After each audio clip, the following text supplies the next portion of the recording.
So the article of discussion for today is on decolonizing astrology. So let's take a look at all the systems we have in place. So right now, the dominant system is Western astrology. I would argue that, yeah, Western astrology is number one as far as all the systems that we have right now. So why, well, let me go back. So is astrology necessary? Is it important? There's a concept that the Lord had spoken everything into existence. So astrology, there's a lot of good to astrology, a lot of illusionality to astrology, but we all utilize astrology for fun.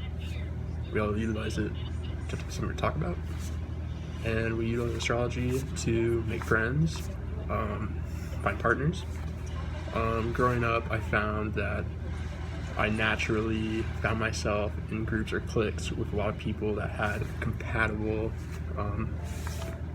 elemental signs or whatever is me as far as Western astrology. However, I did have a lot of friends that had incompatible elements or signs as me, incompatible, right? And we could be friends, but you take a look, you reflect on all your relationships, and you can kind of see that there is some truth to it.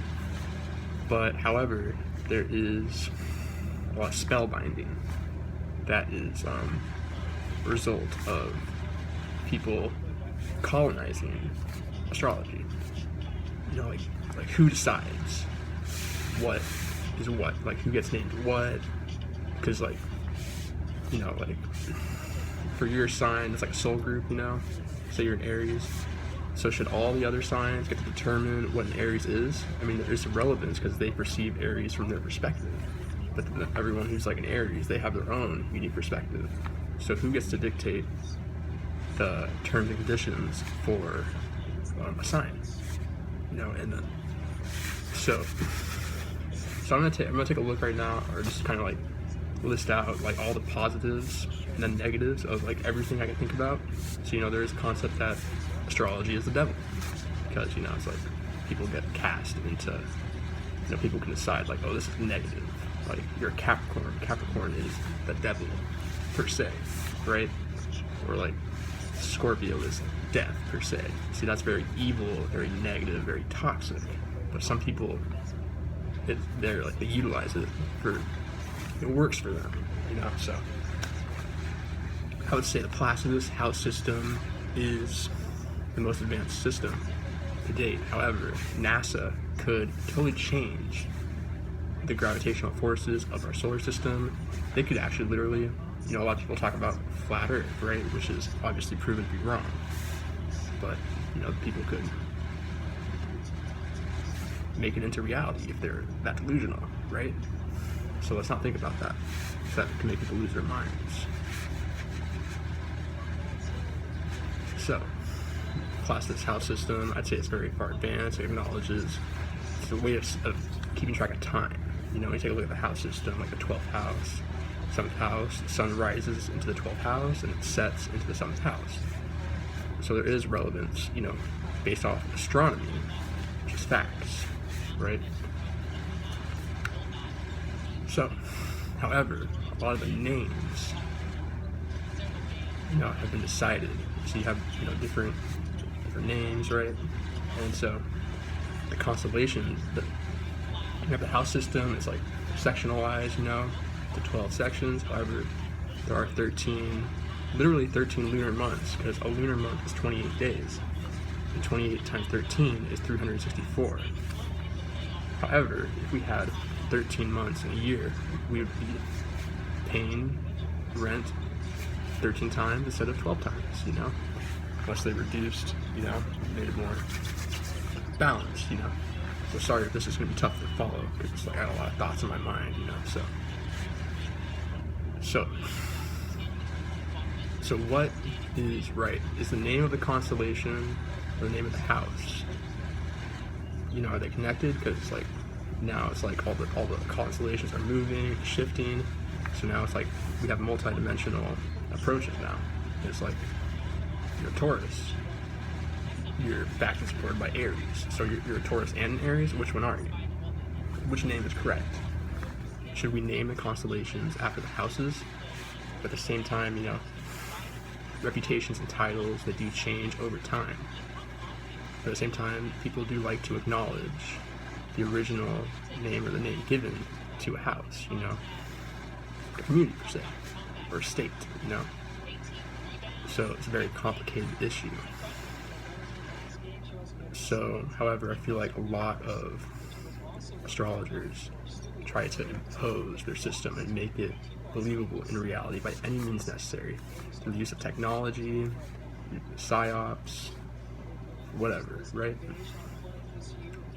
You know, astrology is fun to talk about, you know, some people have nothing to talk about, like, there's truth to it, because, like, the, you know, the angles and whatever, you know, like, there's compatibility, you know, more harmonious, you know, it's like, people have studied it and have their own personal experiences, and they found it valid, but then some people want to just, you know, erase it, you know, like, no astrology. But there's some truth to both sides, you know. This has to do with the way we talk about other people. And,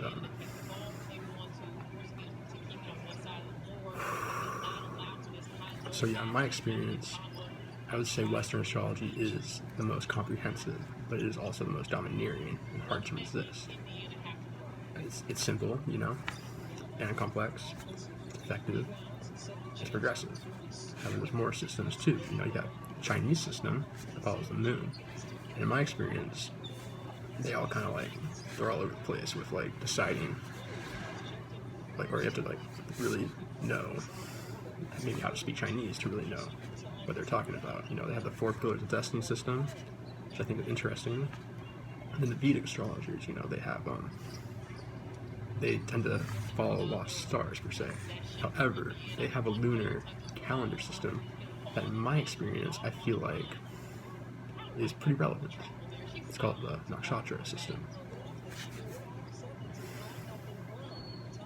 It's a conjunction between constellation sections and following the moon.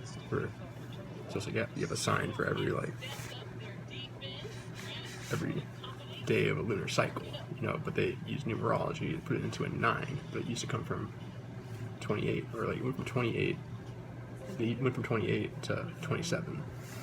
So I feel like there's a lot of debate, discussion, a lot of power grabs on like who gets to decide who says what, and people kind of like choose who to follow, and people try to clout chase or clout chase others, or like however people utilize that terminology.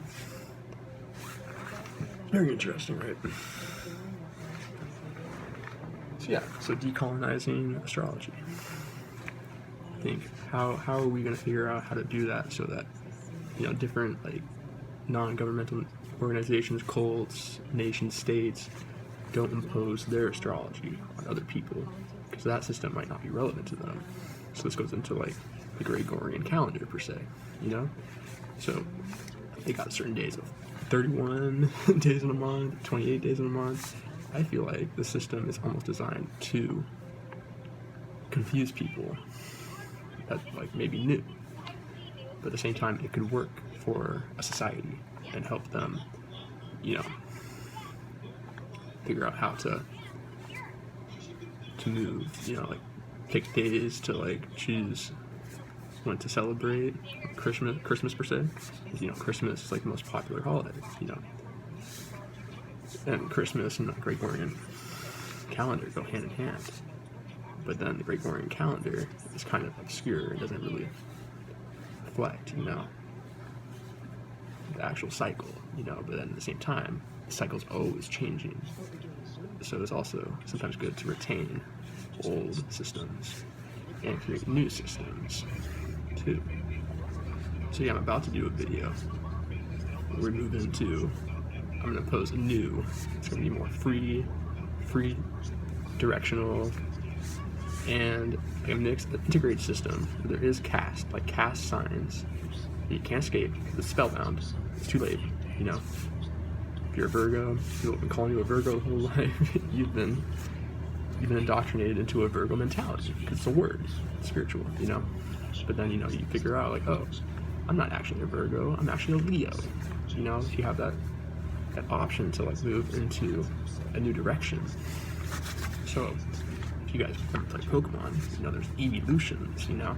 If you have Eevee, you can choose what evolution you want to decide. It's almost like a rising sign, you know? We'll tell you like, oh, your rising sign is your personality, but really your rising sign includes your midheaven, your descendant, your IIII, you know? And it's really just a orientation. So in reality, you know, you get Eevee as normal type, you know? You want to get a water stone, you want to get a fire stone, you want to get, you know, you can decide how you want to evolve that Pokemon, you know?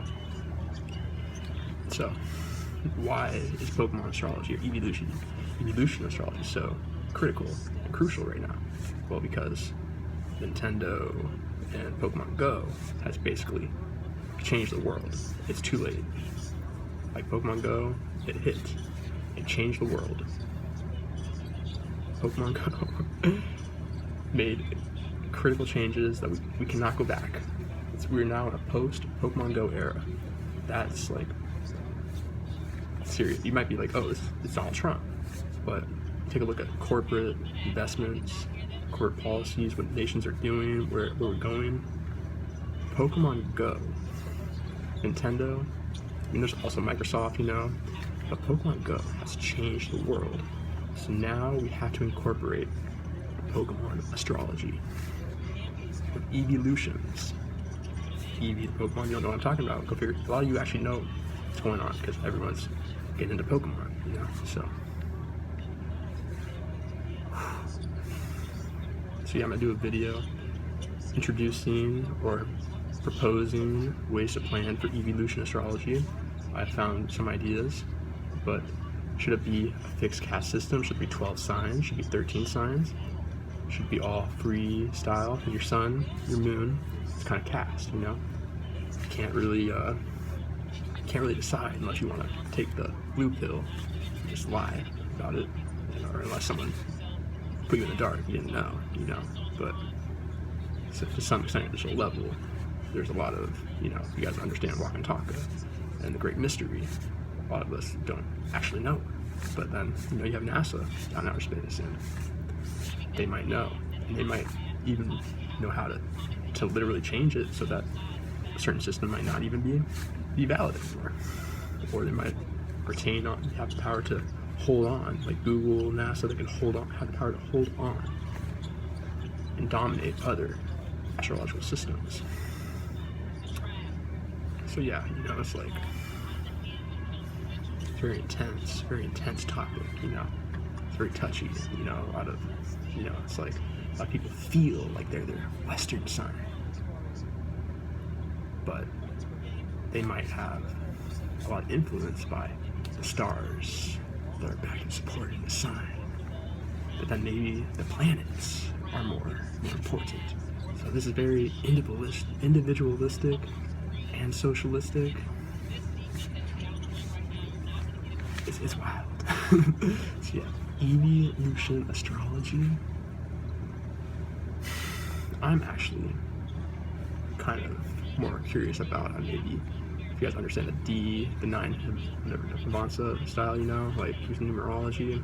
I'm kind of more curious about utilizing a 10 sign system, but I mean, people can all propose different. You don't have to follow this idea, everyone, but I think we do need to move into a direction where we create new systems, because a lot of, what are people talking about? So yeah.